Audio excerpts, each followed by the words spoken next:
বিরহিণীর চোখের অশ্রু, এইরকম অনেক না বলা কথা লেখা থাকে মেঘ আর বৃষ্টির ভাষায়।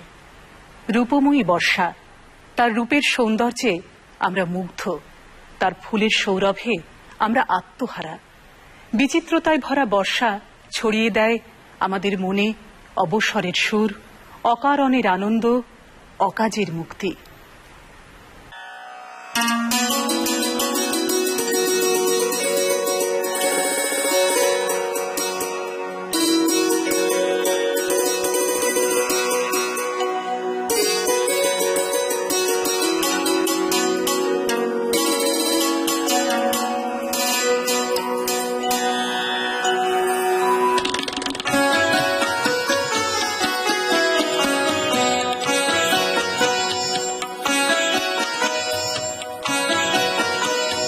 শ্যামল সুন্দর, এসো শ্যামল